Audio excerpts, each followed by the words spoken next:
my dear friend. This is your good friend Josiah. Are you looking for something to watch?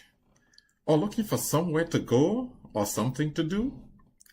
I want to welcome you to tune in every Sunday at 3 p.m. Eastern Daylight Time in the United States or 8 p.m.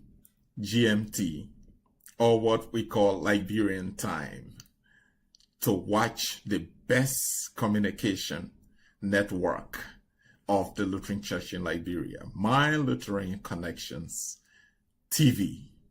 I love it.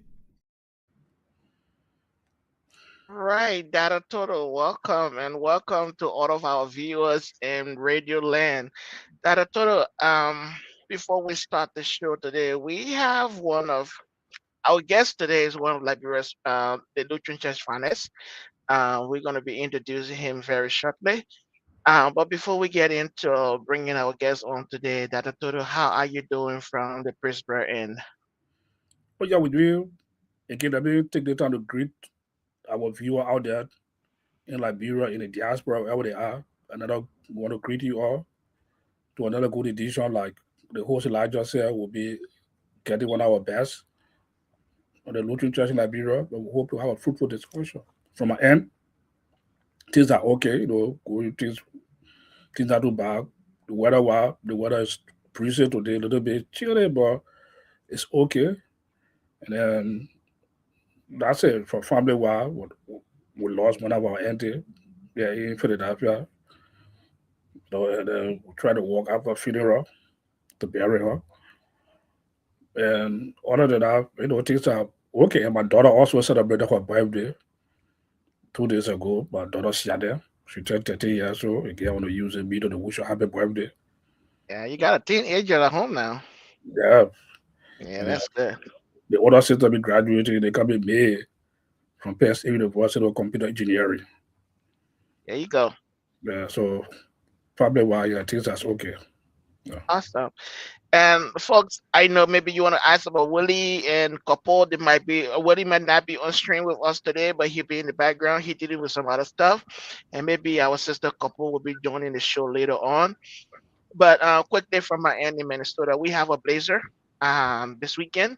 We started yesterday and continue today. It's gonna continue into Monday morning. So right now we have a heavy wind, winter storm going on and snow falling. So it's just crazy over here. So all of the churches in Minnesota today they were all canceled. Nobody went to church because of the blizzard. So keep us in your prayer that we will go through this one again. So like I said earlier on, welcome everybody, and we're going to be in conversation with one of LCL's finest, the Reverend Jesse G.S. King, and now we would now bring him into the studio to start our conversation tonight. Elijah, please share the show in my Lutheran Connection, so okay, share it. Yeah, I did already. I shared on my page, and I'm going to be sharing it in my Lutheran Connection as well. Yeah. Welcome, Reverend King. It's good to have you here. Well, thank you very much, Elijah and Dr. Toto. It is my pleasure. Yep. Before we go into the show,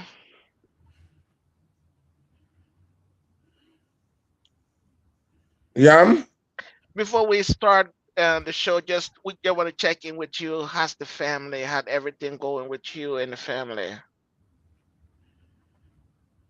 Well, I grateful to God first and foremost for the family. And when Dr. Toto was talking about a teenager, I was talking about, I think he said, wow, they still got a long way to go. my first son is in Turkey. He's doing his PhD. Yeah. My second son is an accountant. The third one, a graduate from Cotton, is doing his master's right now in Cotton Graduate School. Our daughter is in Cottingham. These are the two I adopted. And again, Toronto is just a nice place to be.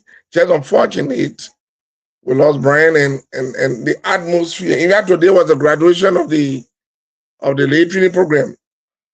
I signed Okay. a certificate for it on behalf of Brian. Yeah, and that was so. I mean, emotional, But then when life goes on, we miss Brian, and that's it. Otherwise, we are good. And yesterday, I met with my students, and in faculty, all of us are meeting with our students. I think we are on course. I think that one makes me really happy. Wonderful, Reverend King. That is very much important for us to hear from you about what's going on in Toronto. I know it has been emotional for the community, the LCL, and everyone else in Toronto, because Brian was really ingrained into the society over there in the community, very much serviceable to the people. So it's good to see that you guys are able to have a memorial service for him, and it was well attended by the community and the church. That was very, very much remarkable that the community could come together, to pay the farewell to Brian in the way that you guys did. And I saw you when you pay your tribute to him as well. So, so I know our conversation going to center around the Lutheran University, specifically the Theological College and other things around the LCL. So, before we dive into that conversation, can you just tell, like, we had information today about Bishop Jensen preaching in Toronto. How is he doing now? Well, he went off, but he was rushed to the hospital, and we are gathering information that all his tests proved negative. So, and that was also makes us happy. He came through, and I know he's resting home now. And that was kind of a very worrisome. But God being God, he's back home and responding to treatment. When you say back home, is it in Toronto or is it Monrovia? Total, yeah, total. Is it Total. already? No, he's in Monrovia. When I say back home, I mean Monrovia. Okay. Yeah, he Okay. just came today for that occasion. Yeah. All right. All right. So, well, folks in Radio Land, we are in conversation today with Reverend Jessica G.S. King, the acting dean of the Lutheran Theological College of the Lutheran University. And we're going to be shining light on the Lutheran University tonight and other things that are happening within the LCL. And you can participate by putting your comments into the chat box or the comment section, or you can also call on the stream on the show. We will put up the number shortly for you to participate. But tonight we're going to be having a roundtable conversation with Reverend Jessica G.S. King, soon to be Dr. King, because we know that he's working on his PhD. He will soon be presenting his dissertation. So we're going to be hearing about that as we go through this conversation. So, Reverend King, we're going to have the time to question you. This is a conversation we're going to be having. So before we can go into everything, I'm going to start up with this conversation by just asking you to tell us about your journey into theological education and what experiences that have shaped you and that led you to this position today. Elijah, you are so wonderful. When you ask that question, how it has shaped, As a lecturer also in sociology, we were looking at yesterday how society shapes us and how we also shape society. So Mm-hmm. it's like a vice versa. But anyway, I went to the communist school in Bon Mines, and my father was a judge. And so I went, we like, I'm about to send me the phone. So I went there in the communist school, elementary and the junior high. Then we migrated, change of residence as a result of change of assignment. We went to Bangor, attended the Catholic school, but I really don't know how I really got myself to be a theologian.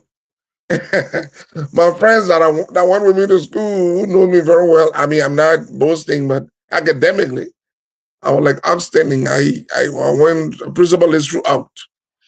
But it was shocked to see that I did not become a lawyer, I did not become maybe a chemist or maybe a doctor, stuff like that. But anyway, I used to say when I was coming up, I want to be a liberation theologian. And today I am writing my dissertation in that direction, in systematic theology with emphasis on liberation. So the whole thing started in 1989 in the seminary. Then the war came. We stopped for some 5 years. Then it on the LCM arrangements. We went to Ghana, spent 3 years. We came back. I spent 9 years sitting down and waiting for the Lutheran Church in Liberia. Then later on, I managed to go to get my bachelor degree in theology at GST, United Methodist University. From there, a friend of mine gave me the scholarship to do education at Cottingham. I did education supervision administration. Then I had the time again to go to the States, where I studied history of Christianity with Master of Arts. And later on, the history of Christianity, but with good perspective, the Master of Theology. That is a post-master's, actually. Then I came back to Liberia, worked as pastor, then assigned to coordinate the affairs of the establishment of Lutheran University. At the same time, serving as director for the Louis T. Bowers, the Leaders and Ministers Training Center. And it was not until I resolved that I want to do my doctorate, especially with the establishment of the Lutheran University. The partners granted me study opportunity. In fact, I should have come to treat the Luther, but the embassy put me on hold. Placed me on hold. But then I told the partners, I necessarily didn't have to go to America. So they asked me to find school in Africa. And I found a school in Kenya, St. Paul's University. And of course, I was the man made that. I went in 1 year time, I was able to do 8 units of coursework, all theological, and I passed. I wrote my dissertation proposal topic, it was accepted immediately. I'm home conducting research, and the proposal is supposed to be submitted by the end of this month. And then, of course, I can defend and continue. Actually, I'm looking at theological and contemporary issue. I think the theological topic is kenosis. The word kenosis is a theological terminology meaning to empty yourself. Empty yourself. Because Jesus emptied himself. According to Paul, he emptied himself, being God, in view of his dignity, his attributes. But he decided to empty himself and took upon the welfare of humanity. He died on the cross to save humanity. So I'm also coming from that perspective to talk to Liberians, especially victims and survivors of the Civil War. I'm not talking about perpetrators. You know, it was not until I started teaching psychology at Cottingham that I came across this Sigmund Freud. Sigmund Freud is a psychoanalytic theorist. And some of the things he talk about, especially on the Indian, within us, our unconscious, he said a lot of things built in us that we are not aware of. And one of them is repression.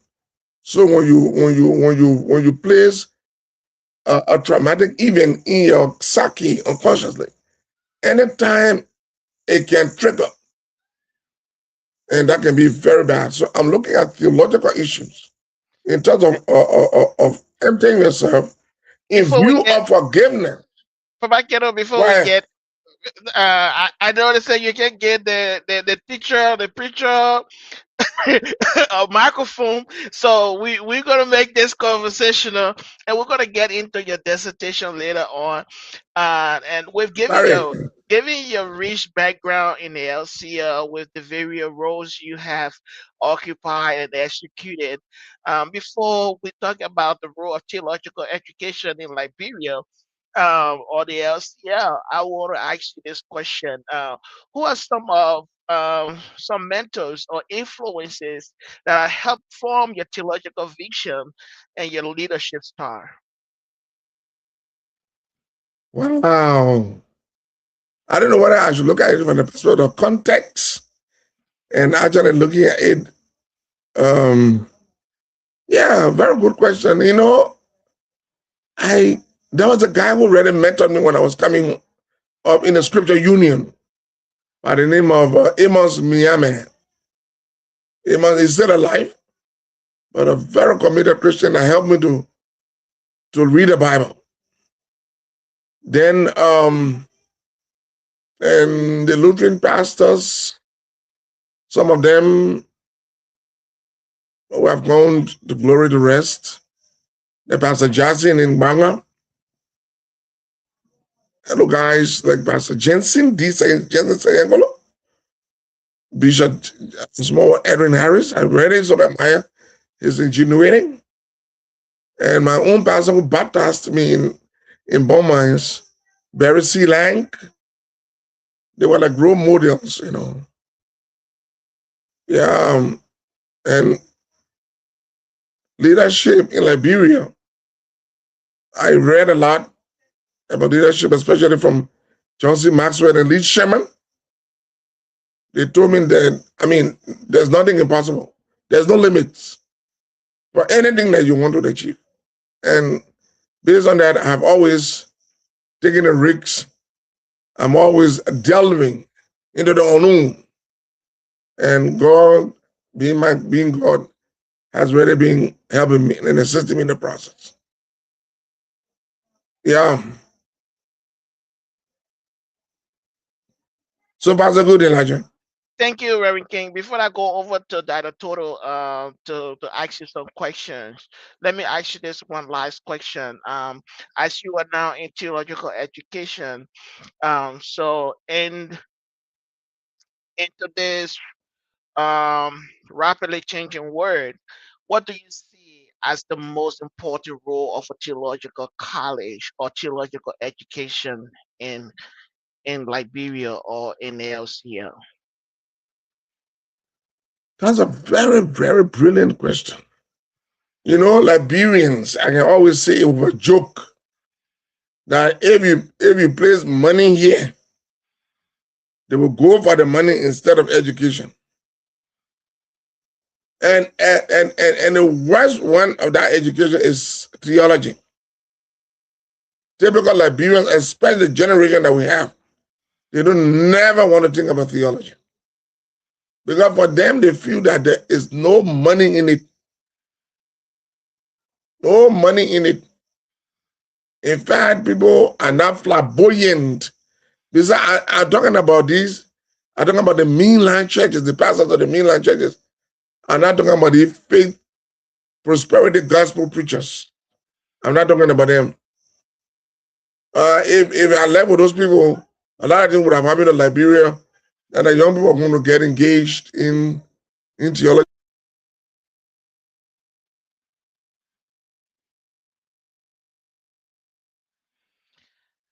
About that in the Bible. Yeah. So far, so good. And for me, as you ask that question, we want to see how theology can be really translated in terms of the contents, so that a majority of the pastors in the future that we train, we want to train them beyond the pulpit.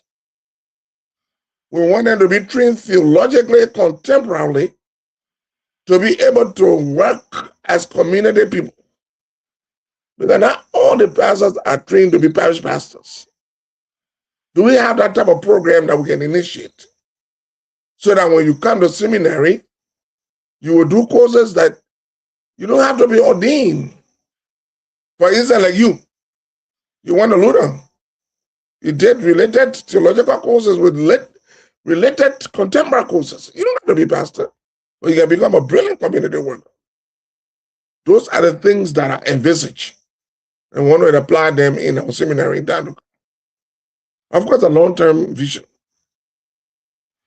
Thank you, Reverend King. Well, folks, in radio, on Facebook and in Radio Land, we are in conversation with Reverend Jesse G.S. King, current acting dean of the Lutheran University Theological College. and he's throwing light on theological education and some things happening in the LCL. So at this point, I'm going to invite my colleague, Dr. Toto, to continue on the round of conversation with Reverend King.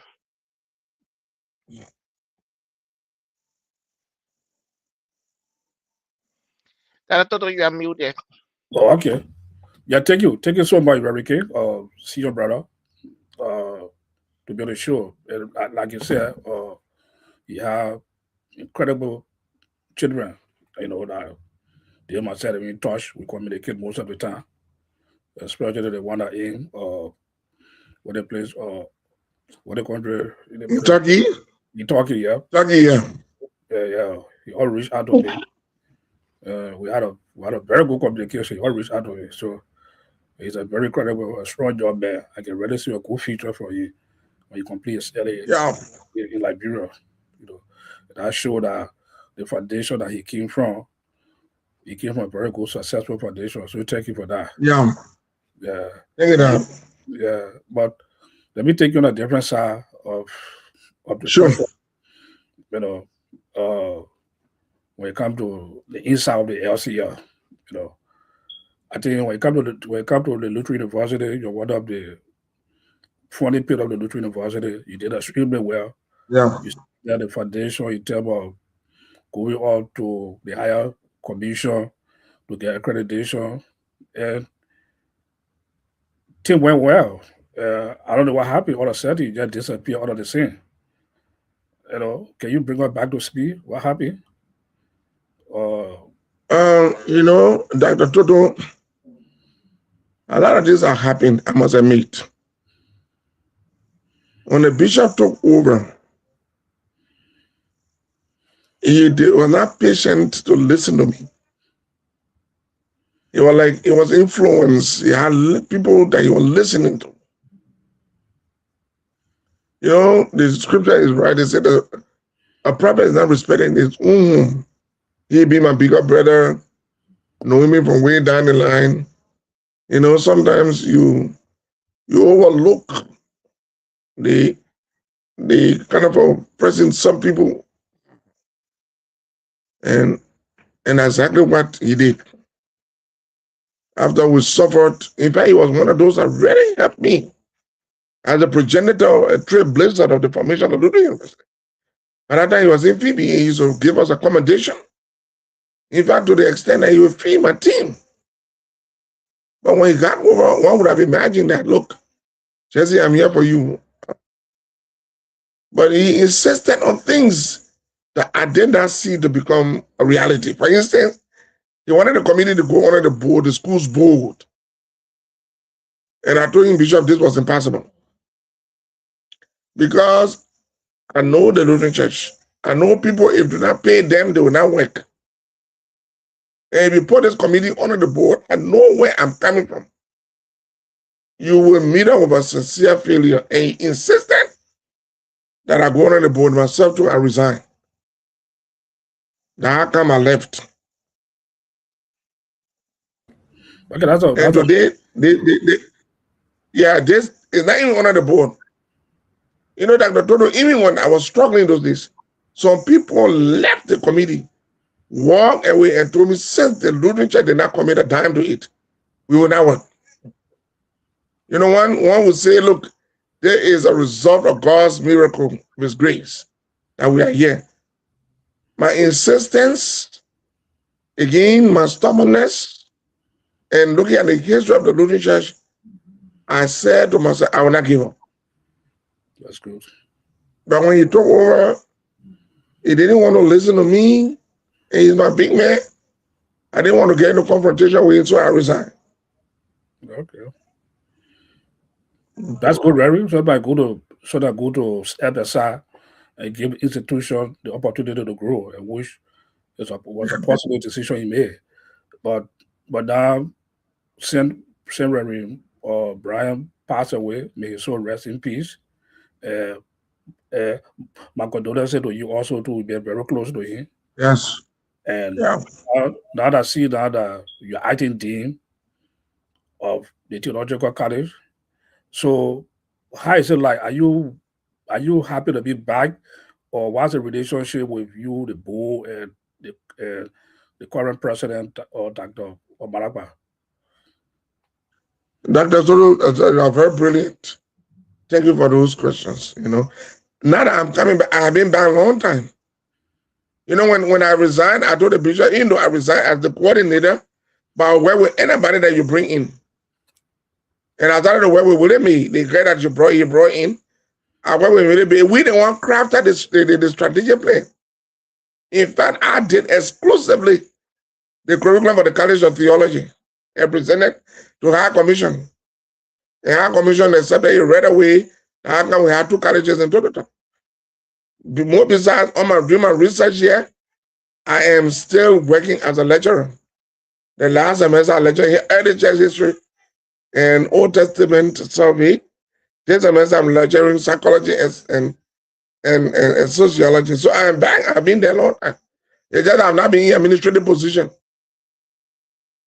But when Brian and I used to always talk, and I told Brian there was a need to expand the faculty, to expand the colleges. We needed College of Agriculture and Technology because we talk about contemporary issues. And those are the things that you're really working on. He told me you're going to take that over with Dr. Malapa. Dr. Malapa and I have been talking, agreed, we have been working. He has a brilliant vision, huge vision of making the Little University a world class. But I wouldn't be hearing this.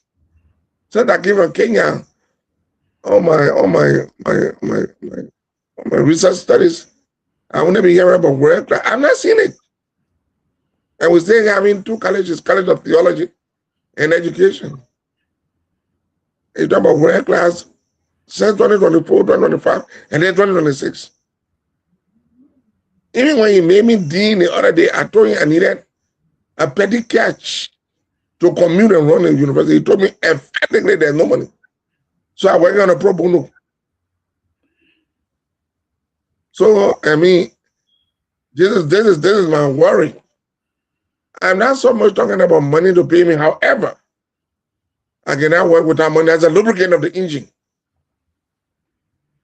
So I'm privileged to talk to you guys that there is a need to think and rethink in terms of overhauling the entire stuff.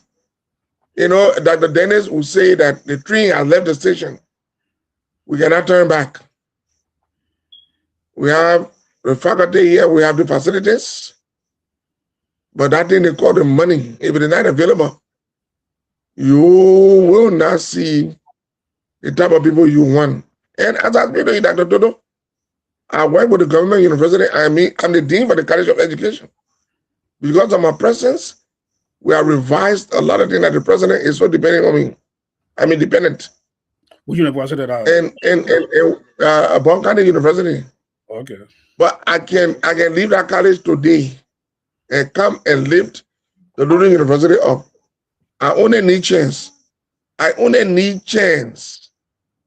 If I'm giving that chance, I will work with you, Dr. Toto, because you are an expert in project proposal writing. We'll work together. We identify sources, and we'll see how best we can even meet with the legislators and see Liberians in the diaspora. And here, I am willing to do anything that will cause me to work for the Lutheran Church. I am what I am as a result of the Lutheran Church. So, if you ask me that question, I've been back a long time. I've been lecturing. Okay. And can you imagine, they have not paid me yet.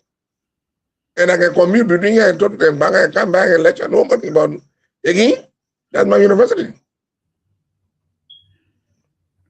You're taking very for that. That's your how do you call it? Your baby child or something. Exactly. I nurture it, I like that. There's no way that we can try to take that back, especially the way that on the side too, We're looking about our commitment to get to that university. Like you said, we still talk about world class, but we're not ready to see the world class that we envision that university to be. And with the rifle expertise that come on board at people like you, we can foresee that university to be one of the best universities in Bon County or the Republic of Liberia. It just needs to qualify people to really come on board. Before I get a larger, let me ask the other question at the university. When you were there, in the planning aspect of the university, in terms of funding of the university, what are some of the areas that you were looking at that I think the university will be financially free, that will be financially strong? What are some of the options you were looking at as part of your planning process? Thank you very much. When we went to Phoebe to craft the strategic plan, and this is where the problem came from. One of the problems again that Dr. Dennis Madie, in fact, he wrote me a letter that was very offensive. In fact, Dr. Dennis did not even wait for my report in its full content. They started to accuse me of being, corrupt. In fact, the money in the amount was $2,500. I'm coming to your question. So, and all of us agree on that money. And can you imagine, Dr. Tutu? I took 5 guys from Morovia, including some of Banga, experts in crafting a strategic plan for an entity, an institution. Some other guys, when they go on their consultancy, you don't pay them less than $1,000. I was giving them less than $100, feeding them, getting their expertise. I can name some like Dala Kokoya, like Jerome Kole, like Govego, what the guy named from Manga, Antonio Lavapla, right? And those guys came, like Dr. Mokada Flomo. Those are guys get ready to depend on when it comes to crafting those things. And I talked to them, we did everything. Some of the money remained, the bishop told me not to use all of the money, which I agree. And when I gave the report was not actually finalized. Agree. But you can't tell me I'm corrupt when I already exhausted the money with those huge brains that are giving them, they don't know nothing. And that I'll tell you one thing. If the Lutheran Church in Liberia from 2018 to the time that Dr. Jensen left, if Dr. Jensen tells you, or the treasurer then ever pumped a dime in the formation of the Lutheran University, don't never ever trust me as a Lutheran pastor again. Wow. All those years, I struggled with my salary and my little car and my brain and talking to people, getting the expertise. Sometimes they girl from Zoso to Govego, they will give me money. So now 200, 300. Then Brian, because Brian was my financier. And so now when I talk to him, he will give me money. I'm the director. He said, respect me. Then we'll go to Phoebe. Phoebe never put me on a dime. That girl from Zozo, the late training center, the late Gomolo, Alfred Gomolo, the guys helped me. But if the Lutheran would tell you, say, this is what we did. Never. So yes, if you talk about financial planning, you talk about the vision I had. Actually, I can't talk more about finances as I was really planning to see how this thing can be established, how it can be grounded. And as I speak to you, we are grounded, but can you imagine the University of grounded with high commission first class, A class? And as I speak to you, Dr. Toto and Elijah, we don't have a VBAA, a vice president of academic affairs. We don't have a Bible of administration, let alone the dean for records and admission. All we have one PB, but is that the entire? And we don't have a dean for the college education. Right now, I'm adding 2 capacities. Already, I called that Malak. I wanted to expand the 3 layers of the education from early child, primary, and secondary school. He told me to wait, we don't have money. And I told him the type of person he's working with is a man with vision. He can't play. So I'm saying waiting is arrival. So if you don't have VBA, I mentioned the date of guys come for assessment, we stand in a place of being relegated. So you guys got to do something. Yep, no money syndrome. Larger, I tell you what to you. I said, no money syndrome. Thank you, Dr. Toto. I'm just kind of smarting, as I listen to Reverend King, and kind of laying out some of the challenges of the nutrition Liberia and that of the no money syndrome. Like you cannot succeed without making sacrifices, and you spend money to get money. And if we will continue this, the issue of no money, no money, today is not the first time that we're hearing about this in the LCL.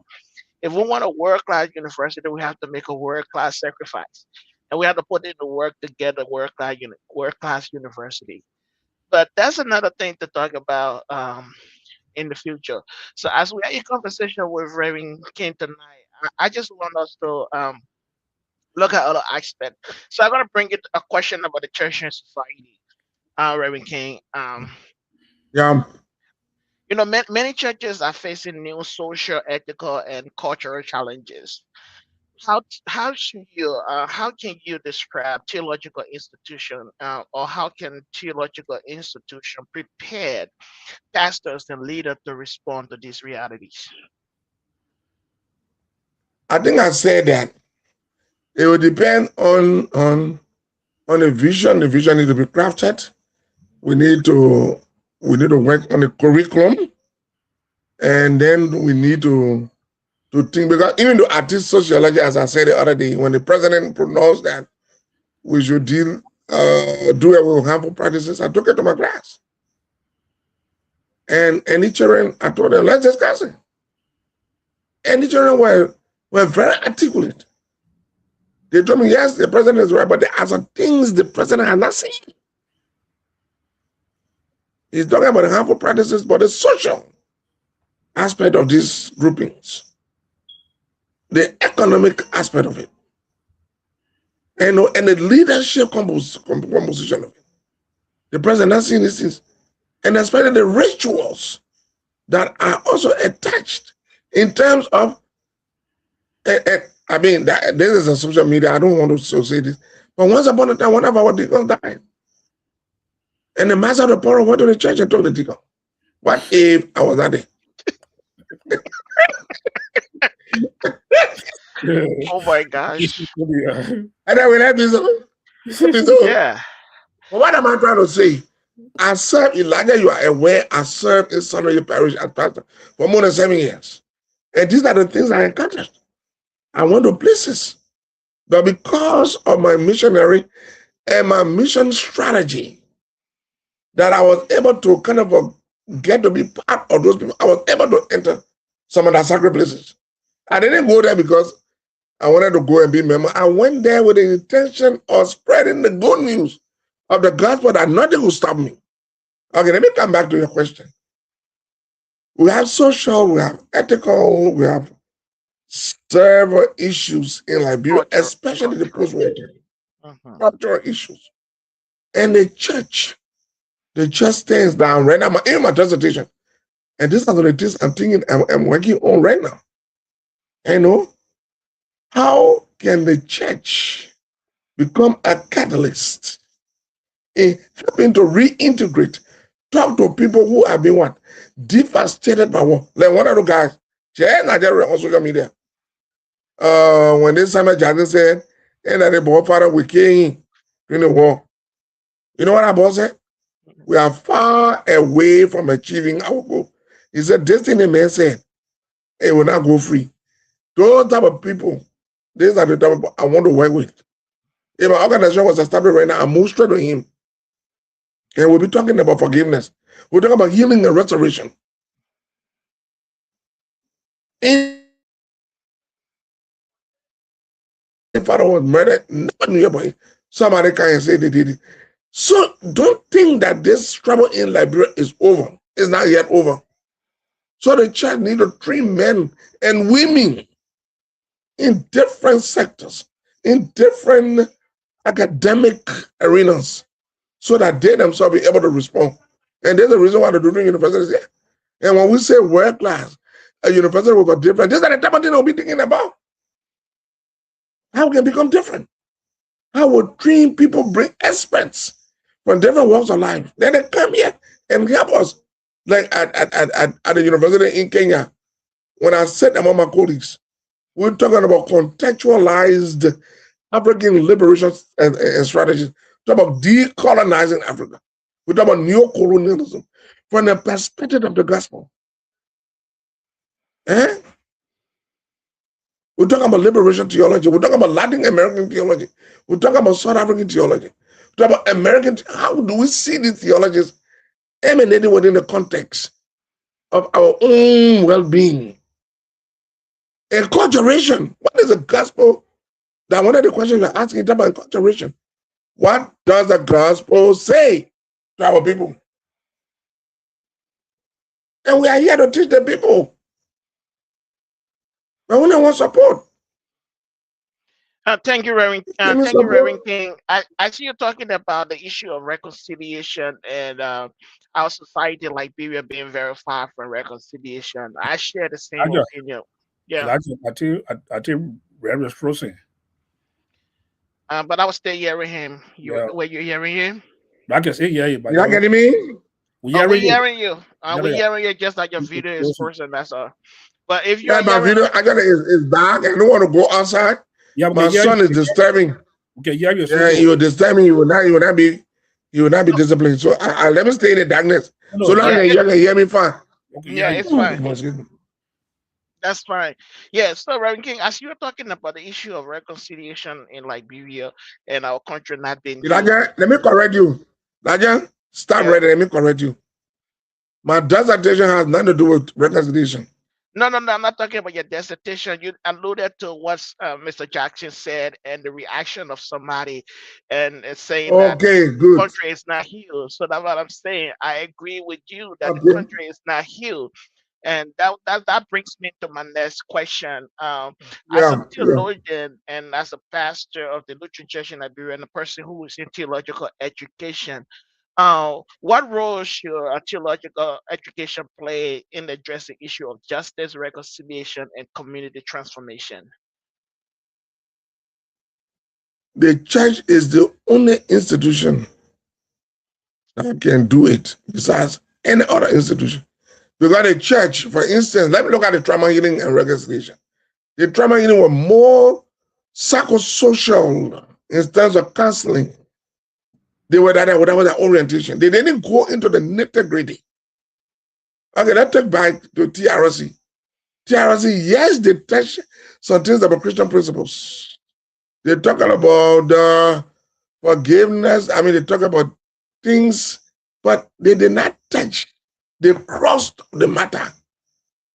You understand when I say the cross of the matter? And there is the cross of the matter.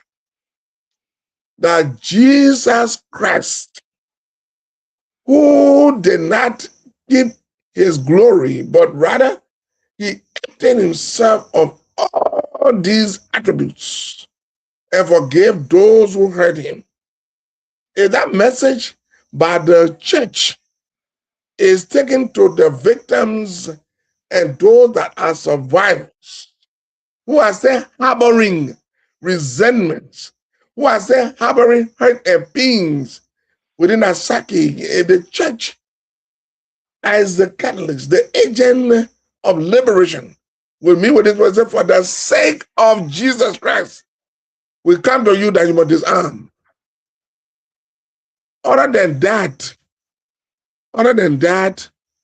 we will succeed, but our succession will not gain fruits.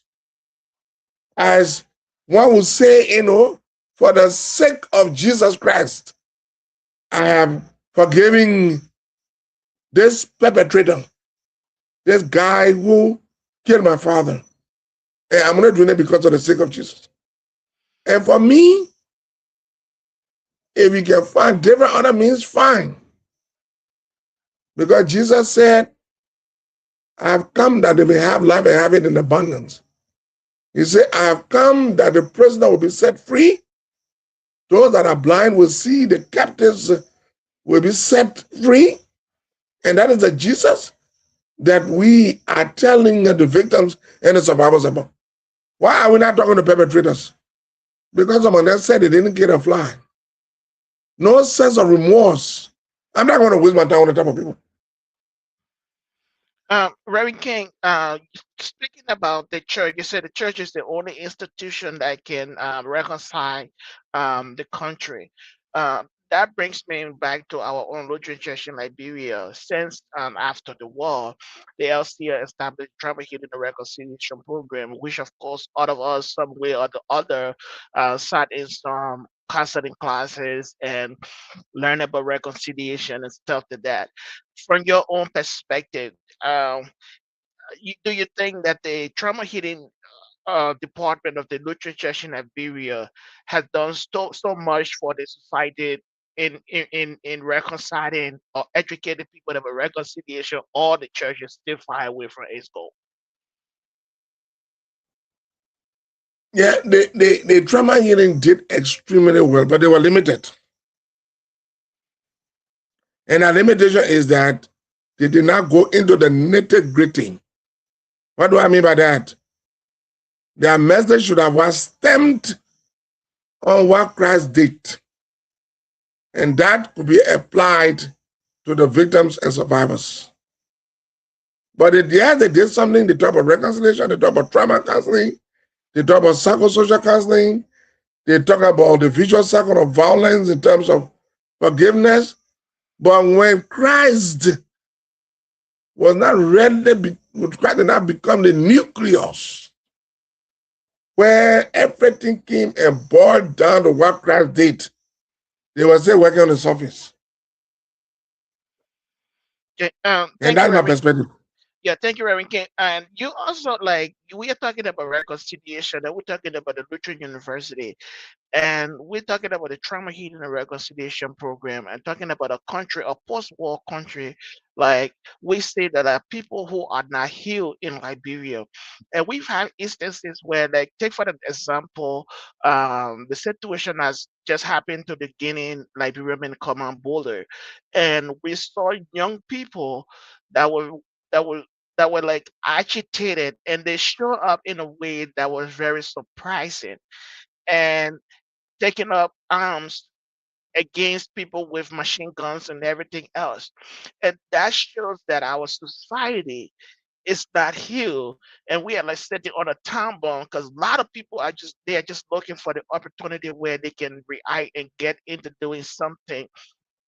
I know some of them were healed as being patriots because they stood up, but there's another aspect of that. If you look at it and you see that people are just sitting there waiting for a particular situation to happen, and then they will show up in a way that is beyond imagination. So, as the Lutheran University, you have the health and the health sciences, you have education, you have theology.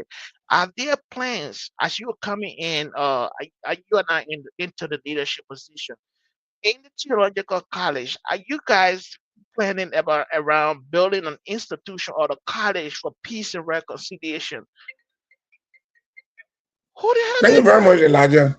Yeah. Elijah, these are things I'm thinking about. Because once upon a time, I even had the opportunity to lecture at a Peace College in Kaduna. In fact, they want me to go there to lecture, but because of the too much application, I don't want to burn myself out.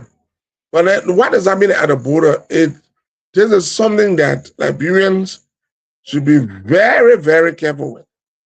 You know what happened to us in Phoebe in 1994? If you were in Phoebe, if you were not in Phoebe, I was there. Because of materialism, people galvanized the young people to take up classes, hoes, shovels, against rebels who were well armed. And when they learned that that's what they were doing, you know what happened? The next was a huge massacre. So the government got to move in immediately with people like the trauma healing and reconciliation, go and talk to the people. The best solution to that they might not be verbose, because you guys, anyway, I don't know. Because even the chief of staff said today that they will not compromise. Especially when it comes to the border issue. Again, the guys will come back and they go shoot people indiscriminately.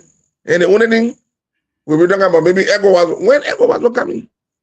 Why has ECOWAS ever achieved, quote unquote? Had it not been Jesus Christ was helping us to get our war, ECOWAS king. The only thing they did to us was, yeah, they put things together, agree. But the looting that they did in this country was not fun. So again, I use your word, we say standing on the time bomb. If you could get to Philip, then Philip begin to mobilize and move to that border immediately with a message of telling them how disastrous and how dangerous it is when they take equalizers against heavily armed, well-trained commandos. Yeah, I understand that, Reverend King. My question was let me ask a question. We will let me answer your question.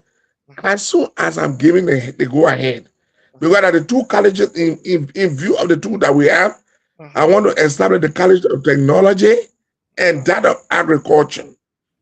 Because we have done the terrain management. Everybody you talk to, if it's not technology, it is either nursing or is agriculture. So if you bring agriculture college, I can tell you, we will soon get students. And then other one that I am thinking about, just in case I am getting the momentum and the support, is a business college.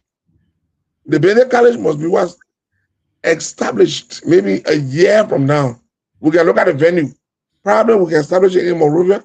We have 2 campuses, and we can have it decentralized. That it will be introduced here, and students will take advantage to come and study management, sociology, economics, and public administration. Let me tell you one thing. Don't think to find a professor is hard. All of that teaching got in the Woody in Bongana University. All the other teaching in UMU would have went Bongana University and vice versa. Thank you, as the dean of that college, okay. Thank you, Reverend King. Before I get to that, the total. So from what you just explained, the Lutheran University has no plan right now to establish a peace college. Is that correct? No, we don't have that. We don't have it now. But if the need arises, we can do that right away. And based on the terrain and the planning, we call that one scanning the community. Thank you. Dr. Toto, do you want me to recognize our viewer before you come in with the next round of questioning? Yeah, okay, go ahead. That's fine. So we have our brother Collie Abraham, a following from Phoebe Compound. We want to say welcome to you, Collie. And we have our sister Vidika Bien. Say hi, everyone. Good to be here again. Good to have you too as well, Vidika. We have Livingstone Toto. I don't know what this is, a brother, Dr. Toto. We have Livingstone Toto. Hey, brother. He's following from Mikey Vicante. We want to say welcome, Mr. Toto. We have our own brother. He said he watching from South Beach. Our own brother, Sister Goya. I hope you're doing well on South Beach there, Mr. Goya. He said maybe we are talking about the 7 world-class university. Yeah, we will get there. Mr. Stacy, the Lutheran University is still a work in progress. I know we will get there shortly. We got our own Secretary General of LADIA, Washington. That's Sis Marlene Molba. She's watching the show. And we have our brother Woody Cooper, who's not on, but he said he wishing Bishop Jensen a speedy recovery. And we also have our father, Manny Small. He's watching on my Lutheran Connection platform from St. Louis, Missouri. State in the USA. And then last but not the least, we have our own mother, Lao Konyon. Oh, I went to Reverend Allison before Lao. Our own mother, Lao Konyon, former treasurer of the LCS widow. She's following the show as well. And then we have our own Reverend here, the Reverend Dr. Eric Allison. He's following the show carefully.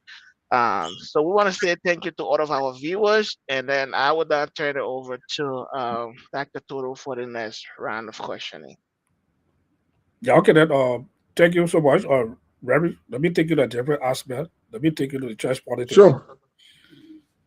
You know, I like that.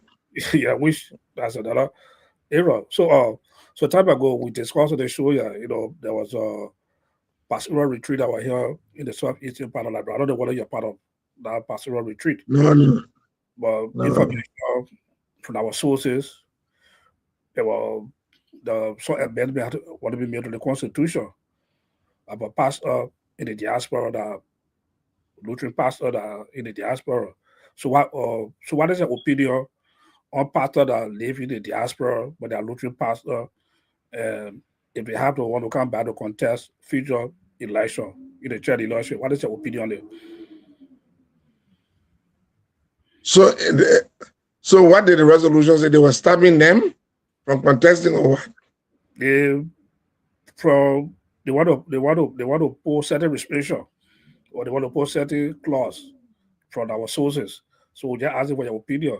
Do you think it's right? Yeah, but these guys in the diaspora, Dr. Toto, we have to be very careful. I would have been like you. I would have been like Elijah. I would have been like anybody. The fact that they are in the diaspora does not make them any less Lutheran or any insignificant Lutheran. These guys are all Lutherans, whether in the diaspora or at home. And some of them are making significant contributions to the Lutheran Church in Liberia. Someone like you, like Elijah, like Dede. I can't talk about the other people. I don't know. So why would you say these guys will not take part in the church's politics when they are Lutherans? That's because of certain condition they have kind of gone over in search of a greener pasture. And emphatically, I'm not against them. Then they come in a democratic process. This is their church. This is our heritage. The church belongs to all of us. Nobody should stop anybody just because you had a privilege. What if someone then had a privilege to go to the city, will say that the country city had nothing to do with the Lutheran church? No. That someone refused to stay on ground that I didn't go on my own. Why would I be anybody to stay there? I know Americans are not for anybody to be. But I'm here. And you are there. And we went to look at the other day, you and your brothers are the work for the community. You are put layer and you got scholarship program. One of the things you're doing it for who? But the Liberian people, why should somebody stop you from coming here to take part leadership role so emphatically? If anything they would discuss, well, I'm not part of it. I didn't go there. I'm not in the resolution. I'm not read the decisions made. But it will not, nobody must even think that will happen. Only it happen behind some of us. Thank you for that. Thank you for that point, Rory. Another point also, Rory. When it comes to the retirement age and the age limit for the Lutheran Church in Liberia according to the Constitution, which one comes first? Whether the retirement or the age limit. When you hit that 25 years or so, but in your own opinion, the Constitution have to go through amendment right now. They have an amendment team set up to do some work on the Constitution. But when it comes to the age, the term limit for bishop, do you think it will be right for them to remove the age limit for the bishop and make it as a term limit? That the bishop can only serve 2 consecutive terms regardless of age. Do you think it will be right for that? Dr. Toto, as Elijah asked me later on about leadership, and what I have gotten from leadership, Dr. Toto, it's not easy to become a leader. Leadership is very burdensome. And let us realize, Liberians in the church and the diaspora, that leadership is burdensome. In fact, that George, one guy named Maxwell, Johnson Maxwell, in one of his writings said, the first 5 years of a leader is just the beginning. Now, don't get me wrong to say, I want for somebody to stay there for 20 years, 50 years, and things. That's not what I'm saying. I am saying, every time we're changing leaders, as soon as a leader just get grounded, if we make our mind change, and we go nowhere in the Lutheran Church in Liberia. But if we say we're living by the stipulation of the Constitution by tenure, 25 years, and by age. I don't know what they're going to play with the Constitution.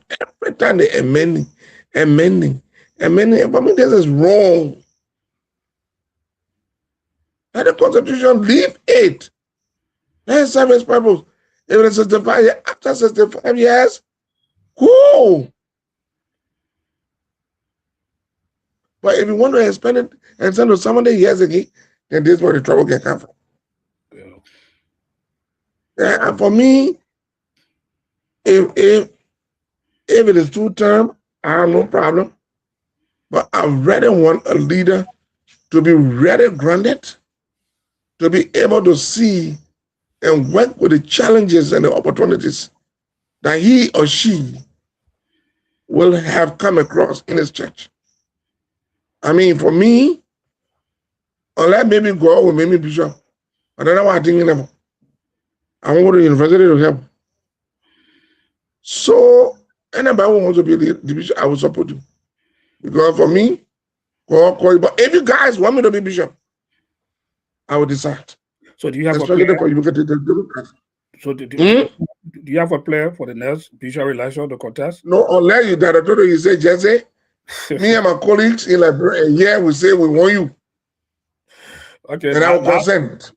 Now that before Elijah come in, there was a question I posted in my Lutheran Convention, and I responded to that question. One of the poor father, very good friend of mine. He posted in my Lutheran Convention that he wanted to recommend that parishes should be electing pastors instead of the bishop handpicking who to send to this parish, but parishes should be electing their own pastor. So what is your view on that? They got to know the church too. The church is Episcopal. That means the church is headed by the bishop. It's also congregational. So it does say the parishes will elect that, but that means you attend the bishop, you should not have a hand in it. Again, there will be a contract circumvention of the constitutional stipulation. So I do not disagree with him. I do not agree with him, rather. Agree. The bishop has the right to assign by a contract constitution, but in consultation with the parish. Yeah. So let's work in that direction. Yeah, for instance, told that parish once I saw Reverend King here. Yeah. So we came to young. Oh no, Reverend King, he's not stable. In fact, he got 5 women, we not want him. You have redeemed, so you don't want me. But you can't say the bishop here will not be in it. Only you people. That the man will travel Ghana and they can't over the bishop. Oh, bishop, the bad man that we say we want. In fact, he's slapping or bring a dozen. The bishop said no, I say, and that battle you. So it's let us look at it from the perspective of a church, which is Episcopal, which is congregational. The decision is not one way. Yeah. Thank you, but I'm going to be democratic. I have a call on the line. I want to ask a question. Caller, can you say your name and where you calling from? Thank you very much. This is Willie Kobore. I'm calling from Feasible. You got it, yeah, Willie? Yeah. Yeah, we are. Yeah, so you're calling from Feasible. How do you Feasible low power? Feasible Atlanta. I'm calling from somewhere Feasible. All right, ask your question. Reverend King, I want to say thank you for joining us today. Unfortunately, I couldn't be on the show with you, but I'm following the show. I have this one question. In the event that the Constitution Committee or the Constitution is revised by this committee, should the revised Constitution say goes to convention adopt the revised Constitution? Should it take effect during this tenure, or it should take effect during subsequent tenures or future tenures? Yeah, I have a question. I can't answer you right now. But wait, is that you are joking me with it? So what we could do is go to convention, put a revised constitution before convention, adopt it. With what?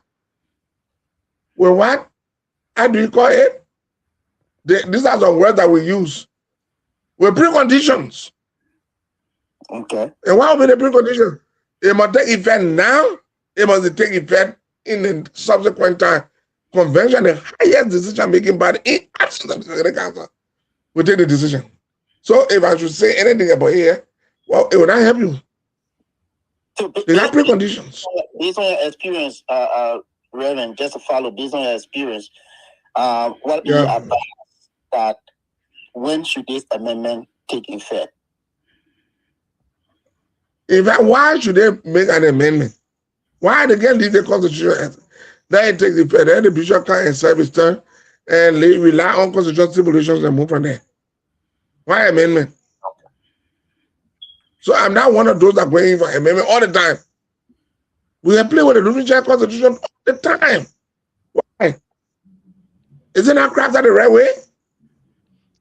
Constitution can never So be perfect. I don't want to play with that. I don't want to play with that answer now. I can't answer that question. Would I begging you? If I answer that question, I'm not in favor of amendment. Then I leave the constitution. Constitution is constitution. Leave it. What is that amending it? Why? That the thing African leaders are doing. And the church that's supposed to be what? The catalyst. The church that's supposed to be what? The change agent is not behaving different from what Guinea president did or what Africa president did. Then the church will serve as what? A toothless bulldog.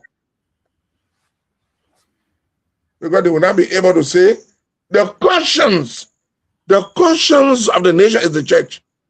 But what difference does the church make when they are making the same mistakes the other country making? Every day you have many constitution. So if I'm not answer that question, I'm not in favor of it. Yeah, Elijah, you can take over.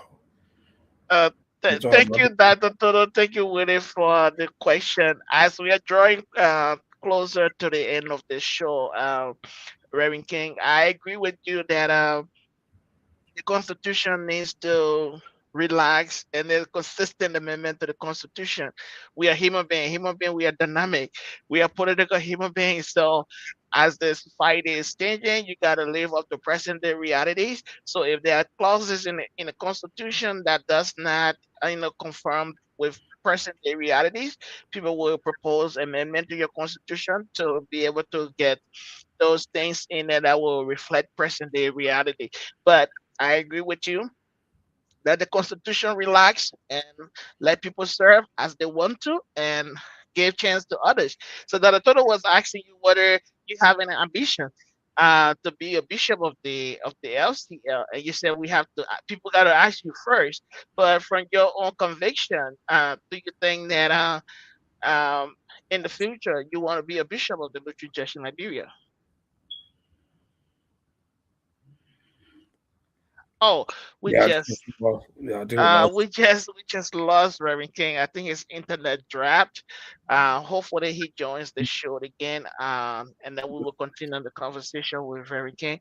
But that I think he raises a really good point about the issue of the Constitution, because I know when people think that the Constitution is not supported in at a particular point, and then they kind of like propose for an amendment, and I think that's what brought about the 1986 Constitution, right?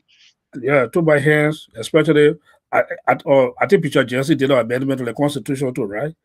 I think so. I think yeah. 2018. Yeah, 2018 convention, there was an amendment done with the Constitution. And I will see even Bishop Harry Tatu, there was an amendment I made to the Constitution also too. Absolutely, yeah. Amendment. So I don't know what they want to make us a pattern now that every bishop comes in that will make certain amendment to the Constitution. I think the Constitution we look at under the microscope now to see why. Let's ask a critical question. Why we to go through some problem like amendment? Why we that be want to put the entire Constitution on the microscope now? Yeah, but it is a pattern now from bishop to bishop now, and Woodrow is that bishop come in after Pablo, he want to make an amendment also too.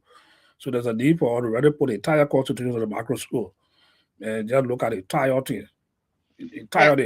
And to Willie's question, I don't think a constitutional amendment should be retroactive. I No, think if you are serving as the president or the current leader, and you made a proposed amendment to the Constitution, especially when it comes to leadership tenure, and I think it takes effect on the next person coming in, not you. that you especially I think Yeah, it's a, not yeah. But I in go back, the yeah, yeah, I just go back to the Constitution. I think there's a clause in that particular yeah, LCR Constitution that address that issue. yeah. You know, But if I the think what we're seeing here is that people wanting when they do the amendment, they want that amendment to take yeah, effect on because, them because rather than being in the future. the thing is, it not a matter of picking at anybody. Let's take, for example, the current bishop, Hmm. right? Hmm. Bishop Pabo, if you look at both ways, before the next election comes in, according to sources that we see, by age, you don't be qualified to contest. No, And that's why we by come to tenure too. we come to By tell age you, and tenure. Yes, you don't be 65 qualified. years, Yeah, 65 years of age, or 25 now, or you don't 25 be years of service. qualified. You don't be qualified. So that if that amendment go through, it also it would have to take effect on the next bishop will be elected at that convention. But currently, he's not qualified to contest to be qualified for the next bishop election. So we don't know that whether that particular clause like in the Constitution that talk about if the amendment made, it had to be served in the next term, whether they want to change that clause to say I'm the sitting bishop in May, I should be allowed to contest, which it would be a bad precedent that be set. It had to be looked at very seriously. Yeah, yeah. But that total, I think Reverend King also like let's look at the Lutheran University under the microscope. And I know this is your franchise as well because you were part of the formation and part of the people who started the whole process of the Lutheran University. And I want to understand from your perspective. You think we missed? What you think that was what are some of the missteps that we had in establishing this young university? In how Yeah. much as we are old church, but I think we made some mistakes when it came to establishing a Lutheran University. Do you care to point out some of those? That is, the Lutheran University is so disappointed that it's a disappointment to see where we are and we still struggling. When the whole big dream came about the university, we were all excited. You see technocraft, people speaking about good dreams, where the university to be agreeable one time. Bishop Jesse said that he want for people to come from other African countries to come to Liberia to attend the Lutheran University. So that how big he want for the university to be. And Rabbi Jesse, or not Rabbi Jesse, or Rabbi Jesse King play a very instrumental role in the whole process. With the grassroots aspect of it, the planning, the retreat, the strategic plan, and then I remember I told Pai wanted that discussion, to try to recruit qualified people. But I don't know why really went wrong down the line. And then we know he was lost out of the picture.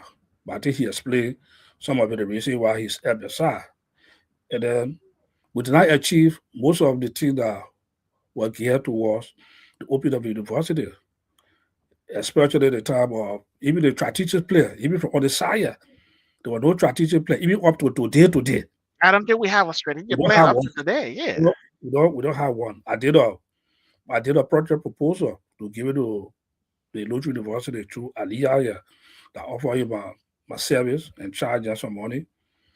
Well, of course, it didn't go through. So up to now, we don't have a roadmap for the Lutheran University. And then we went through accreditation, and the accreditation we got was like a accreditation that you hoping that things will be done before the next visit. Mm-hmm. Now we wrote a university. We don't have approval that he was talking about. We don't have a vice president for academic or vice president for finance or vice president for administration. We just only have one president The office has so many capacity, he best stress the wrong. So we wouldn't have various teams running the institution, and we have satellite campuses.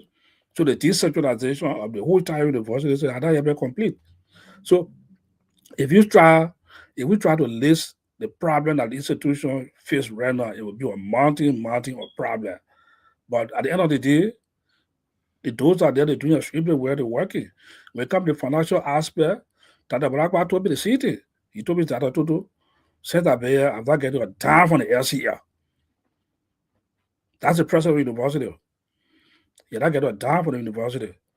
And then Jesse King's here also too again. You're not being paid, you're not getting money. So they're all making the sacrifice.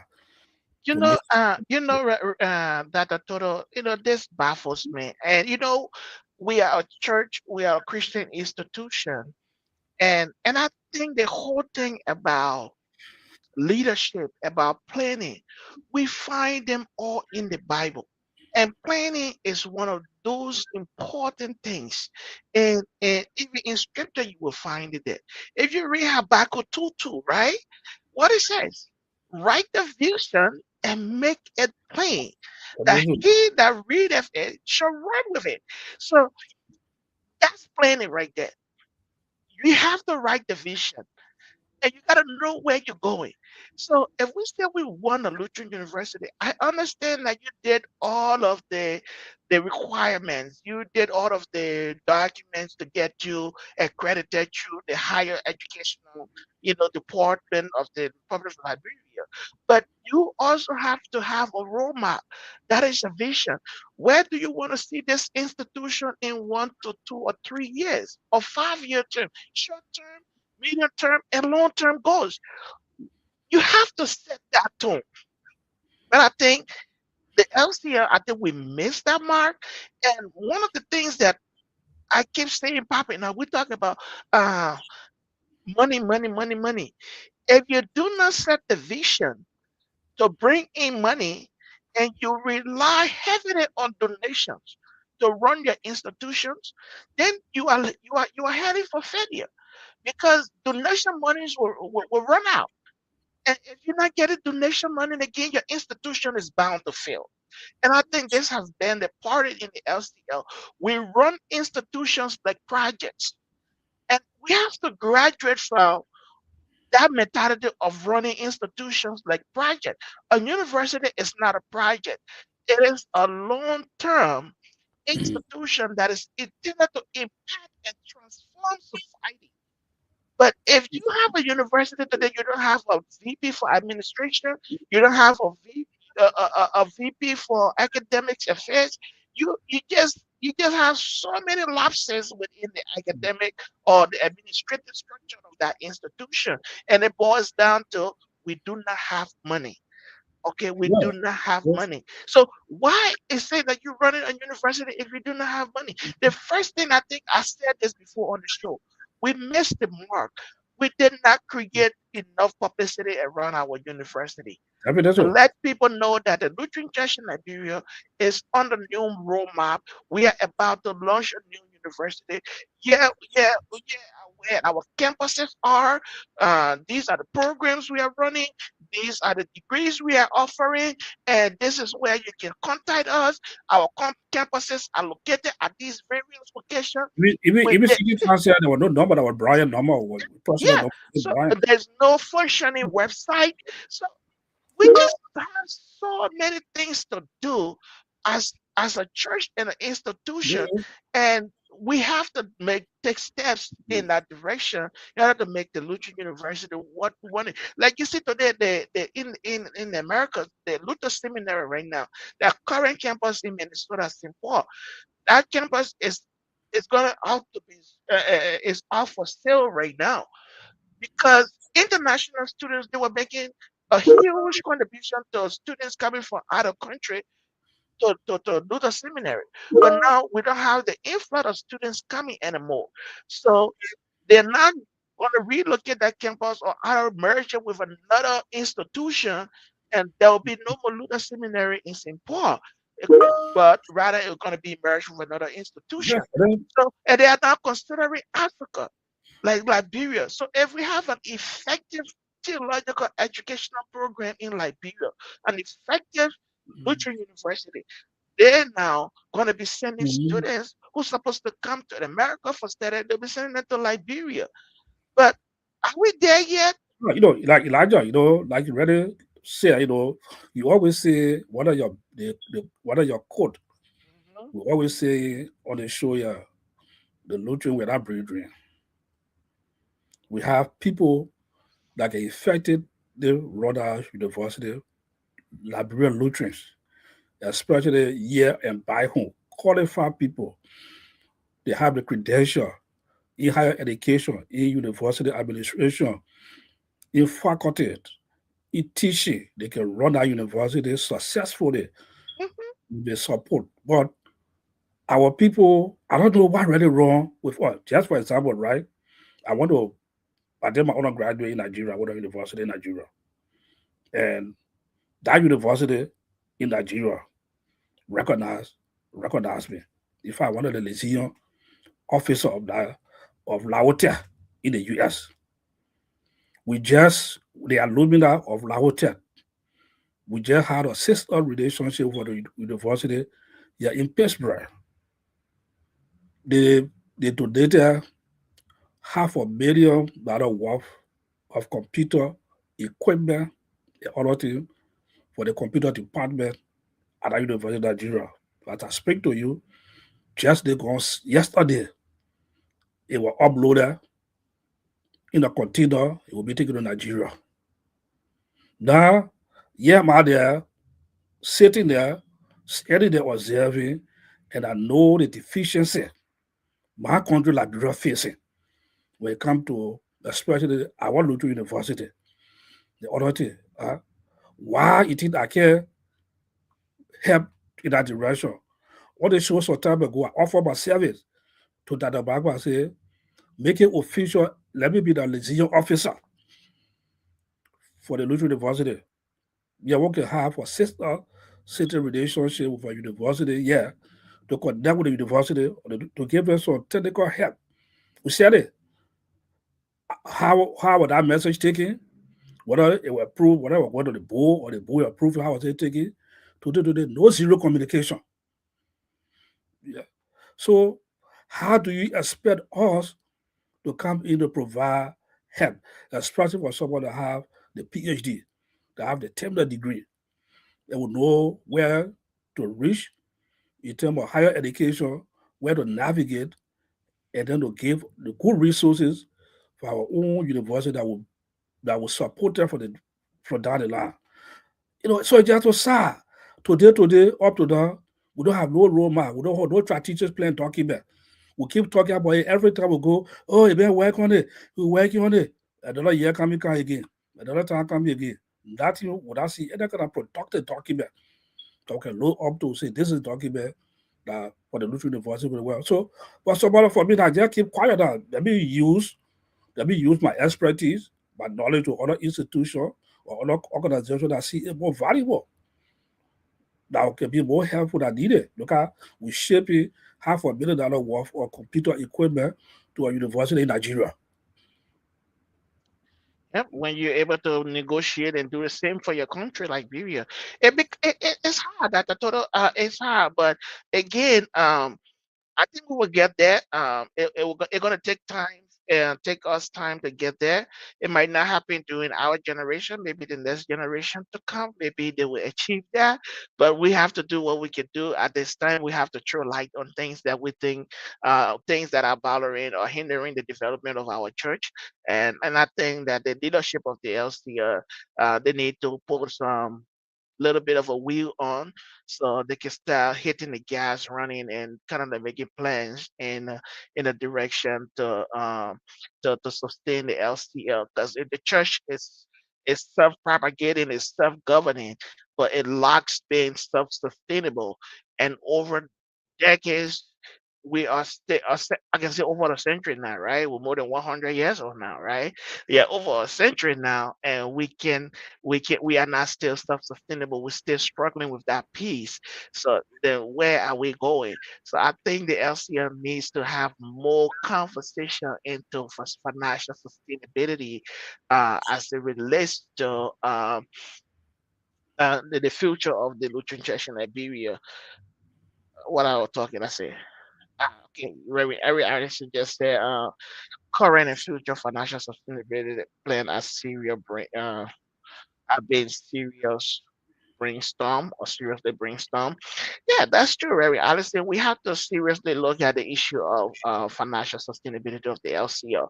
Otherwise, the church is going to feel miserable, because if the ELCA, ELCB, Church of Sweden, Denmark, when all these partners, if they all pulled out of Liberia today, we do not have an LCS central administration. The central administration going to collapse. We're not going to have anybody there to work, because we don't have money to pay them, because all of these partners, they've put out their money, and we have to do something. We got to put our foot on the gas to really move forward. So with that, total, can we have your closing statement? Yeah, I mean, so let me see a special thanks to Rabbi Jesse King. You know, I'm a total see your brother.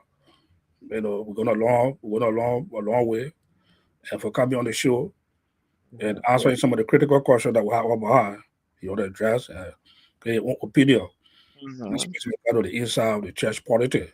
Mm-hmm. I like I like the some of the response he gave. And then we come to the Lutheran University, the input for the Lutheran University while making to go a little bit quiet. And he explained, he reasoned. And it was a very good show, Elijah. These are some of the discussion until we need to be having it or the discussion on the show. People come to express their opinion, they discuss issues that affect the church. Nobody should feel that there's some dark cloud or something that must us sit on their head. They can freely express that say, yeah, this is a platform that open to everybody, you know, come here and discuss issue for the growth and development of the church. And yeah, we discuss Lutheranism. So today is a very good show. We look forward for next week again for another aspect of the discussion. So thank you also too. And you did extremely well to handle this aspect of the show today. Thank you, Dr. Toto, and we want to say thank you to all of our viewers. That's how we will come to an end of today's show, and we look forward to seeing you all next Sunday, same time, same place, same station. And with that, we want to say have a wonderful week. As Liberia going to be celebrating a holiday tomorrow. Hope you all have a wonderful holidays. Tomorrow, we in the U.S. will be starting work. Minnesota, we deal with our blizzard. But with that, we want to say have a wonderful week, and we will talk to you next time, next Sunday. Thank you. Bye bye.